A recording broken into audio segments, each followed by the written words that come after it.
Hello बच्चों, आज हम करेंगे कक्षा 4 की पर्यावरण अध्ययन की सप्ताह 30 की वर्कशीट। और इसमें हम करेंगे पाठ नंबर 23 पोचमपल्ली के प्रश्नोत्तर। चलिए शुरू करते हैं इस वर्कशीट को हल करना। प्रश्न नंबर 1 देखिए, नीचे दिए गए अनुच्छेद को पढ़ें और निम्नलिखित प्रश्नों के उत्तर दें।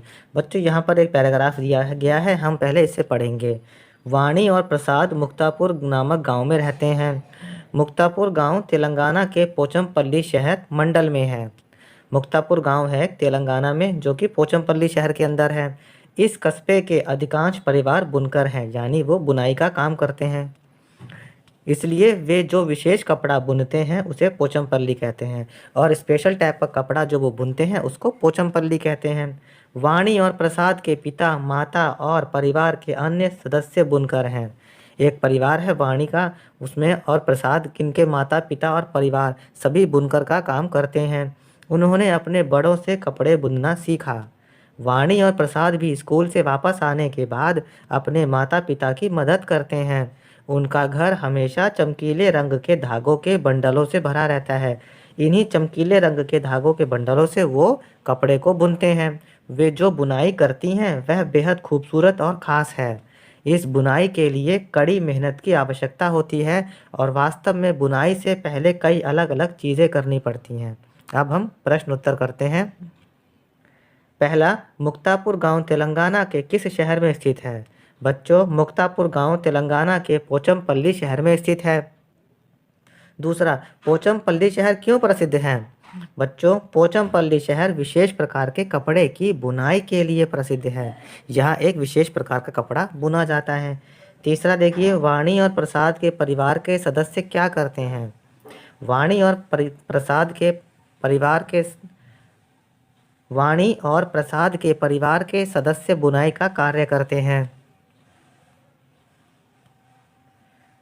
अब देखिए, पोचमपल्ली नामक बुनाई की प्रसिद्ध कला को परिवार के सदस्यों ने कहाँ से सीखा? तो पोचमपल्ली नामक बुनाई की प्रसिद्ध कला को परिवार के लोगों ने अपने बड़ों से सीखा। अब प्रश्न 2 में एक और अनुच्छेद दिया गया है, इसको भी पढ़ते हैं। वाणी और प्रसाद के पिता पोचमपल्ली शहर से धागे के बंडल लाते हैं। माँ इन धागों को उबलते पानी में डालकर गंदगी और दाग धब्बों को धोती है। फिर हर कोई धागे को चमकीले रंगों से रंगने का काम करता है। फिर इन धागों को सुखाया जाता है और बंडलों में लपेटा जाता है। इन बंडलों को करघे पर रखा जाता है और कपड़ा बुना जाता है। रेशमी कपड़े और रेशम की साड़ियाँ रेशम के धागे से बुनी जाती हैं। उन्होंने अपने पारंपरिक शिल्प के माध्यम से अपने क्षेत्र को विश्व प्रसिद्ध बनाया है, यानी उन्होंने अपने इसी कारीगरी से अपने इलाके को दुनिया भर में मशहूर कर दिया है। प्रश्न का देखिए, पोचमपल्ली शहर से धागे के बंडल कौन लाता है? उत्तर है, वाणी और प्रसाद के पिता पोचमपल्ली शहर से धागे के बंडल लाते हैं। प्रश्न खा देखिए, वे सिल्क साड़ी कैसे बुनते हैं? प्रक्रिया पर चर्चा करें। सबसे पहले रेशमी धागों की लड़ियों को उबलते पानी में डालकर उनकी गंदगी और दाग साफ किए जाते हैं। फिर धागों को सुंदर रंगों में रंगा जाता है और सुखाकर उनके बंडल बनाए जाते हैं। फिर बंडल को करघे पर लपेटा जाता है और फिर रेशमी कपड़े, साड़ियाँ आदि बुनी जाती हैं। बच्चों, करघा एक मशीन टाइप की होती है जिस पर कि बंडल के धागे को लपेट देते हैं और फिर उससे कपड़े बुन दिए जाते हैं। प्रश्न 3 देखिए, आज के समय में बुनकर अपना साड़ी बनाने का पारिवारिक शिल्प क्यों छोड़ रहे हैं? बच्चों, आज के टाइम में जो ये बुनकर हैं, कपड़े बुनने वाले, ये साड़ी बुनने का अपना परिवार का पुराना काम क्यों छोड़ रहे हैं? उत्तर है, आज के समय में बुनकर अपना साड़ी बनाने का पारंपरिक शिल्प इसलिए छोड़ रहे हैं क्योंकि रेशम लगातार महंगा हो रहा है और बड़े दुकानदार बुनकरों को बहुत कम पैसा देते हैं और खुद बहुत अधिक दाम पर बेचते हैं। अब देखिए प्रश्न 4।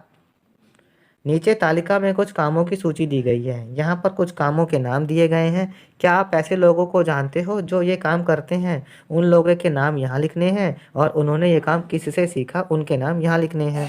जैसे कपड़े की बुनाई करना, प्रसाद और वाणी के अम्मा अप्पा ये वाला काम करते हैं। इन्होंने यह काम अपने परिवार से सीखा। खाना पकाना का काम मैं जानता हूँ, मेरी मम्मी अनीता हैं, उन्होंने भी अपनी मम्मी से ये वाला काम सीखा। हवाई जहाज़ उड़ाना सुरेश, इन्होंने अपने प्रशिक्षक से सीखा। सिलाई कढ़ाई करना अनीता मम्मी हैं, उन्होंने भी अपनी मम्मी से सीखा। गाना गाना मीना को जानता हूँ मैं, जिन्होंने अपने परिवार से ये काम सीखा। पतंग उड़ाना रमेश ने दोस्तों से सीखा और खेती करना हरीश ने अपने परिवार से सीखा। बच्चों, यहाँ पर हमारी ये वर्कशीट खत्म होती है। अन्य विषयों की वर्कशीट के उत्तर के लिए आप हमारे चैनल पढ़ो इंडिया को सब्सक्राइब ज़रूर करें।